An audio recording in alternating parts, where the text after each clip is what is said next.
I really wanted to kind of talk to you today about what it's like to be a young person with lived experience working in institutions that serve young people from the population of which you came from. And I've worked at many of these organizations in Toronto, and I'll speak about my experiences at a few of them. And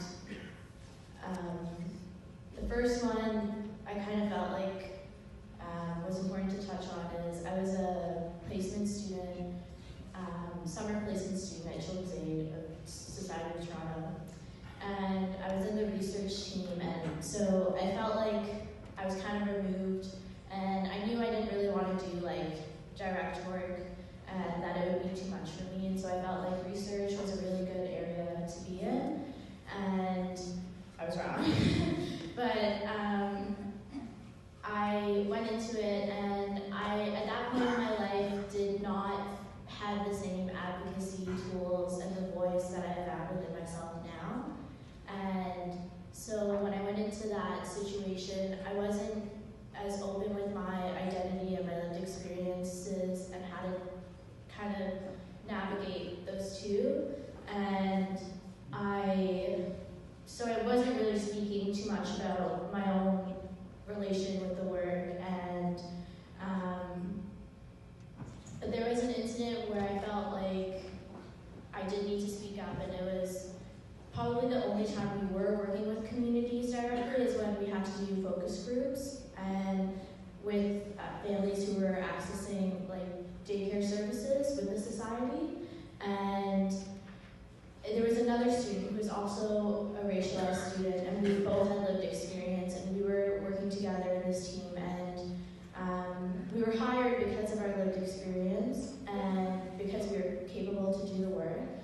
But we found ourselves in a situation where we had a white supervisor, and we felt like the way the focus groups were being held it didn't feel right to us, because we ourselves knew what it was like to have a white social worker from CAS come into our homes and speak to us. And so I think after the first consultation and focus group, we went back to our supervisor and we said, you know, this is something maybe we should think about doing differently so families don't feel like they're being surveilled. And it was coming, and we said, you know, this is our lived experience, this is what we have known. And the supervisor, the next day, I wasn't there, spoke to my colleague and basically said, like, this is not your place, you don't have the experience or kind of the knowledge to speak up about this. And that was the first time I felt like I opened up that piece of my identity, and then it was quickly shut down. And so that was a hard time. And then right after working at Children's Aid, I saw there was a job opportunity at the Ontario Child Advocate's office, and through some fluke I got in there, and I was ready to move over to the good side. And you know, and that organization is done so well, and they hire young people with lived experience, and they have young people with lived experience on advisories and committees. And in this situation, in this environment, I felt like I had the opportunity to speak to my lived experience and bring that identity, because it was literally on the job form that you were hired because you had lived experience and something to say. And when I got into that environment, I had, you know, I was doing great work and I was speaking up, and then I would have directors and managers come up to me after and say, you know, like, you're so eloquent, like, we had no idea, and you could speak this way, and, you know, stuff like that after, and it kind of felt like, didn't you know because you hired me? And so there were little, like, things like that were kind of cutting at me, and there were times where I've said, I really want to speak to my lived experience in this situation. And there were times where I was told, no, you're just a staff, you cannot, and this is your identity here. And I think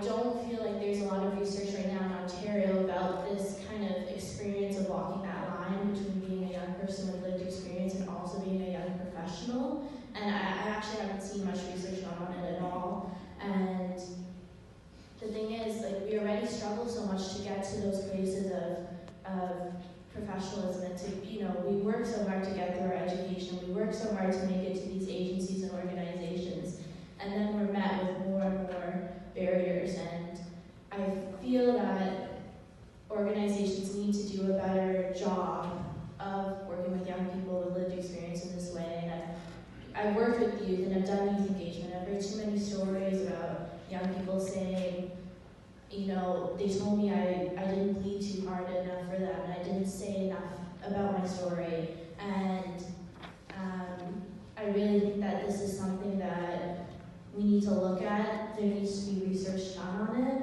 and because if we have the research, we can inform policies. And to me, this is something that is a huge topic of discussion, or should be.